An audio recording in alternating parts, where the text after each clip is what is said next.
अखेर तो दिवस आलाच आहे ज्या दिवसाची वारकरी आतुरतेने वाट बघत होते। आषाढी एकादशीचा दिवस उगवला आणि चंद्रभागेचा तीर अक्षरशः वारकऱ्यांनी फुलून गेलेला आहे। चंद्रभागेच्या काठावरती आता पाय ठेवायलाही जागा नाही, इतकी गर्दी आपल्याला बघायला मिळते आहे। स्वच्छ नितळ चंद्रभागेत स्नान करण्याचं पुण्यकर्म हे वारकऱ्यांकडनं केलं जातंय। मात्र अर्थातच वारकऱ्यांना वारंवार हे आवाहनही केलं जातंय प्रशासनाकडनं की ही चंद्रभागा स्वच्छ नितळ निर्मळ ठेवण्याचं कामही आपलंच आहे। त्याच्यामुळे सध्या चंद्रभागेचं हे मनमोहक रूप आपण बघतो आहोत। नमामि चंद्रभागा हा उपक्रम महाराष्ट्र शासनाने हातात घेतलेला आहे। त्यानुसार चंद्रभागेच्या तीरावरची सुरक्षितता हा सुद्धा तितकाच महत्त्वाचा मुद्दा आहे। त्याच्यामुळे चंद्रभागेच्या तीरावरून आता लाखो वारकरी हे विठ्ठल मंदिराकडे रवाना होत आहेत, त्या ठिकाणी प्रस्थान करतायत।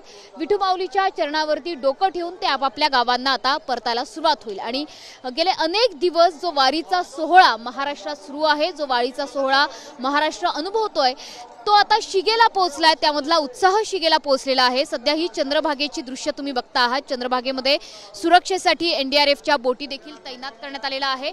यासोबतच पहाटेचा सूर्योदय बघण्यासाठी विशेषतः वारकऱ्यांची मोठी गर्दी या ठिकाणी जमा होते। त्याच्यामुळे चंद्रभागेच्या तीरावरून आता स्नान करून विठ्ठल दर्शनासाठी विठ्ठल मंदिराकडे निघालेल्या वारकऱ्यांचे जथ्थे, त्यांची संख्या ही अर्थातच मोठी आहे। त्याच्यामुळे आषाढी एकादशीच्या निमित्ताने सर्वांना शुभेच्छा देत आषाढी एकादशीचा नव्यानं संकल्प करत हे वारकरी आता विठू माऊलीच्या चरणावर डोकं ठेवून त्याच्या चरणाशी लीन होऊन पुन्हा एकदा आपापल्या गावाकडे आपापल्या कर्मांकडे परतायला सुरुवात करतील। कॅमेरामन अमित सह मनोज पाठक, TV9 मराठी, पंढरपूर।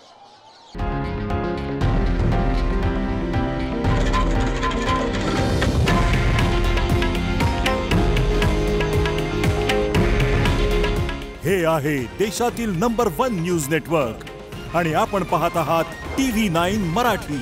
काळजी तुमची, हित महाराष्ट्राचं।